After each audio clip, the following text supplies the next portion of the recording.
오늘은 우라늄 확보 전쟁에 대해서 알아보겠습니다. 원전 SMR, MMR로 자금이 몰리고 있다 라는 한 줄 코멘트에서 다음과 같이 이야기했습니다. 한 줄 코멘트.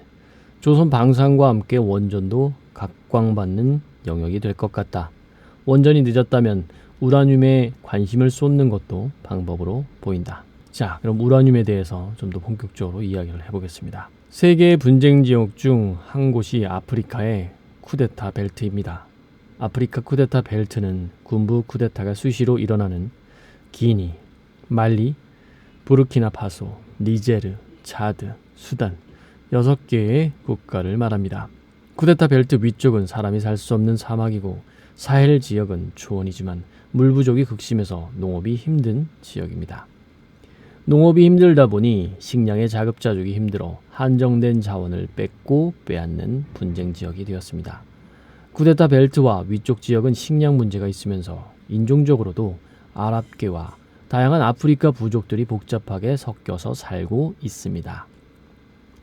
부패하고 무능한 민간 정부와 IS 등 이슬람 무장 세력 간의 세력 다툼이 일상이 된 곳이죠. 이 지역 주민들은 부패하고 무능한 민간 정부보다 이슬람 무장 세력과 잘 싸울 수 있는 군부를 더 지지하고 있습니다. 군사 쿠데타가 빈번한 이유입니다. 이 지역은 과거 프랑스의 아프리카 식민지와 상당 부분 겹쳐 있습니다. 프랑스는 이 지역 국가들의 독립을 허용했지만 프랑스 군대를 주둔시키는 등 완전히 손을 떼지는 않은 상황입니다.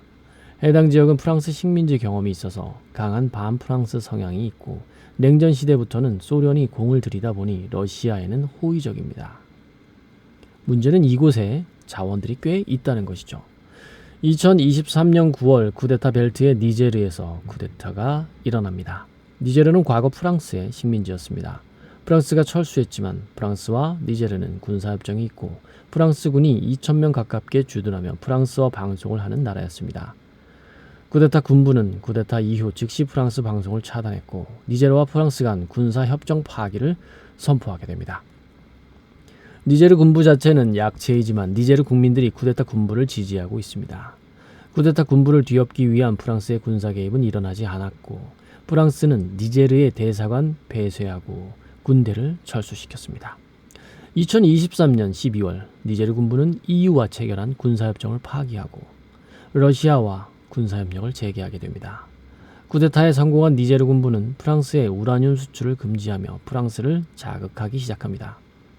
우라늄 자체는 희귀한 금속이 아닙니다. 지각에 2.8ppm 정도가 분포되어 있고 금이나 은보다 많이 분포되어 있으며 코발트와 납보다 조금 더 희귀한 수준입니다. 우라늄엔 매장량이 많은 것보다는 함량 높은 우라늄이 있는 지역이 아주 중요합니다. 우라늄 함량이 1000ppm 즉 0.1%를 넘어가는 지역이 발견되면 우라늄 광산으로 개발을 검토하게 됩니다. 현재 우라늄 함량이 가장 높은 지역은 카자흐스탄이고 캐나다, 호주 등이 다음입니다. 한국은 자원면에서는 참 청정한 나라입니다. 네, 계속 가겠습니다. 카자흐스탄에서 고품질 광산이 많지만 세계 1위 고품질 광산은 캐나다에 있고 20만 ppm을 넘어가는 우라늄 함량이 확인되었습니다. 우라늄 가공은 다음과 같습니다. 우라늄을 채굴한 뒤 불순물을 제거하고 U308을 분리해 우라늄 농도가 75% 정도인 옐로우 케이크를 만듭니다. 우라늄 정광을 옐로우 케이크라고 부르는 이유는 노란색이기 때문이죠. 옐로우 케이크를 가스로 만든 뒤 원심 분리기에 돌려 농도를 올리고 펠렛 형태로 만들어 지르코늄 봉에 포장하면 우라늄 연료봉이 됩니다. 니제르는 우라늄 함량이 아주 높지 않고 우라늄 생산 점유율도 세계 8위 수준인 4% 정도입니다. 시장 점유율은 4% 정도지만 유럽 우라늄 수입량의 20%가 니제르산이고 프랑스가 우라늄 수입을 가장 많이 하는 곳이 바로 니제르입니다. 전력 생산량의 75%를 원전에 의존하고 있는 프랑스는 니제르산 우라늄이 들어오지 않으면 문제가 생기는 구조인 것이죠.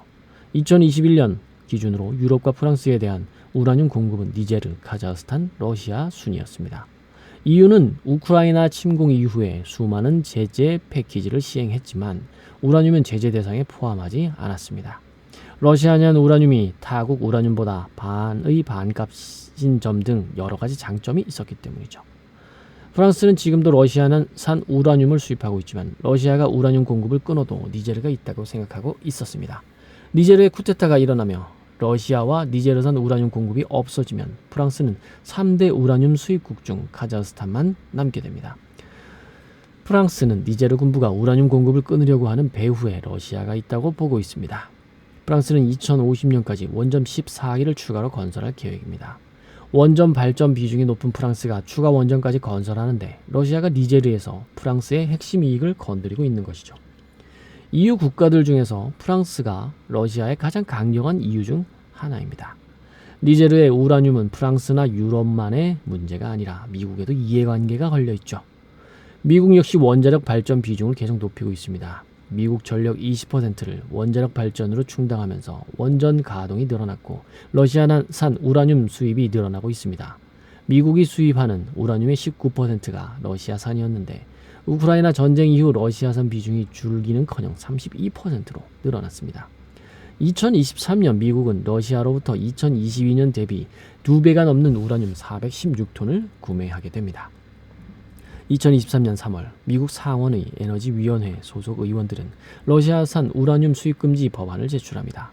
러시아산 우라늄 수입을 제한하고 프랑스와 영국으로부터 우라늄 수입을 늘리자는 내용입니다. 프랑스는 니제르산 우라늄을 가지고 와서 가공하니 니제르산 우라늄 공급이 중단되면 미국의 대응 방안도 문제가 생기게 됩니다.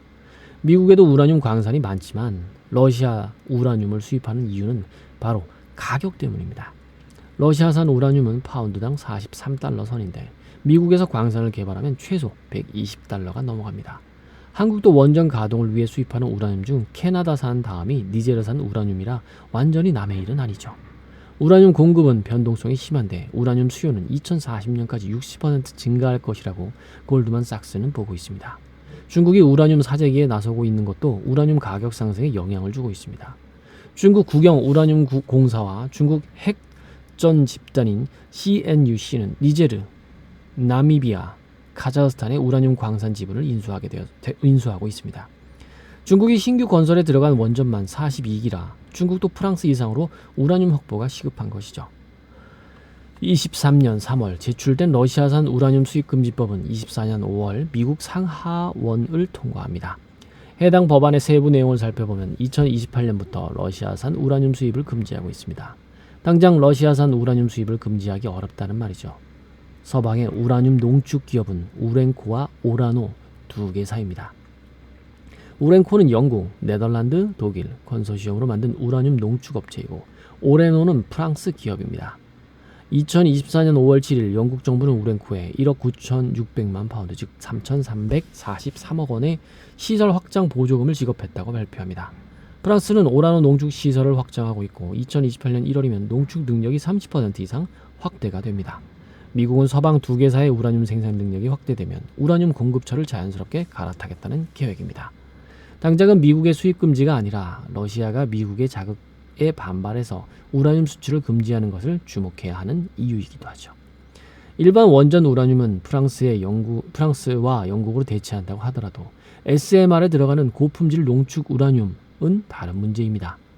HALEU라는 이 고품질 저농축 우라늄을 상업 생산하는 기업이 서방 국가에는 아직 없는 상황입니다. 빌 게이츠의 테라파워가 센트러스 에너지와 함께 HALEU 시범 생산을 진행하고 있고 미국 에너지부가 이를 지원하고 있습니다. 프랑스 오라노가 이 HALEU 생산을 위한 규제 승인 절차를 시작했지만 빨라야 2030년 초반에 상용화가 예상되고 있습니다. SMR 가동을 위해서는 HALEU 확보 문제도 해결해야 하는 상황이죠. 미국 상원은 러시아산 원유와 우라늄을 구매하는 국가에게 500% 관세를 부과하는 러시아 제재 법안을 초당적으로 준비하고 있습니다. 트럼프가 독자적으로 진행하는 게 아니라 공화당과 민주당이 힘을 합쳐서 준비하고 있는 법안이죠. 23년 기준으로 미국이 러시아산 농축 우라늄의 최대 수입국이었습니다. 24년부터 미국은 러시아산 농축 우라늄 구입을 단계적으로 줄이기 시작합니다. 24년 1월부터 10월까지 러시아산 농축 우라늄을 가장 많이 구입하는 국가 1위는 중국, 2위는 한국, 3위는 미국이 됩니다. 한국도 남의 일이 아닌 것이죠. 한국 수자원 전력이 한국 수력 원자력이 2031년부터 미국산 농축 우라늄 수입을 늘리겠다는 계획을 이야기하는데 그 전에는 답이 없다는 말이죠. 미국 내 우라늄 생산은 옐로우 케이크 기준 1위 에너지 퓨얼스, 2위 EN에너지, 3위 URG, 4위 UEC, 5위 카메코 순입니다. 생산 능력이 아니라 이들이 가진 라이선스 용량으로 보면 순위가 바뀝니다. 라이선스 용량은 규제 당국이 환경 안전성을 보장하는 범위 안에서 승인한 시설의 최대 연간 처리 능력입니다. 라이선스 측면에서는 생산량 확장 가능성이 가장 많은 기업은 UEC입니다. UEC는 작년 8월부터 생산을 처음 시작하는 초기 단계입니다. 하지만 가장 많은 1210만 파운드의 라이선스 용량을 확보하고 있죠. 우라늄 에너지 홈페이지에 계속 읽어보겠습니다. UEC가 주목을 받은 것은 생산 방식이 ISR인 점도 있습니다. In situ recovery라고 합니다.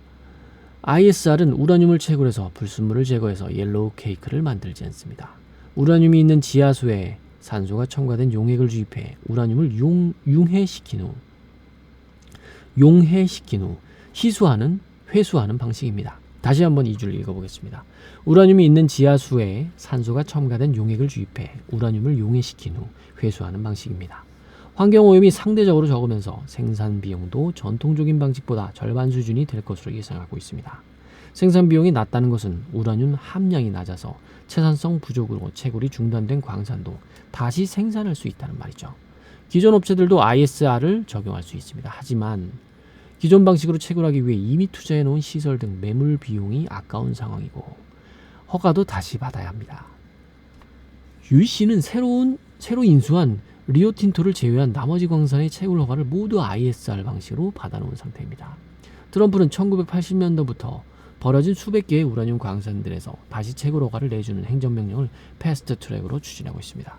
경제성 때문에 폐쇄된 곳들이 대부분이라 채굴 단가가 낮은 ISR 방식이 적용되면 어느 정도 경제성을 확보할 수 있는 상황이죠. 러시아산보다는 비쌀 테지만 크게 차이가 나지 않는 수준으로 생산 원가가 나올 것으로 예상되고 있습니다. 한 줄 코멘트입니다. 우라늄 수요는 계속 늘어나는데 니제르와 러시아산 우라늄의 공급 등에 문제가 생기고 있고 미국은 러시아산을 대체하기 위해 자국 내 우라늄 광산 인허가 등을 진행하고 있지만 시간이 필요한 상황이죠. 단기적으로 수급이 꼬일 가능성이 있다는 말입니다. SMR에 들어가는 고품질 저농축 우라늄은 현재 러시아만 생산이 가능하고 빌 게이츠가 투자한 미국 기업 등도 도전하고 있습니다. SMR은 소형 원자로를 말하고 있죠. 감사합니다. 여러분 오늘 하루 행복한 하루 보내십시오.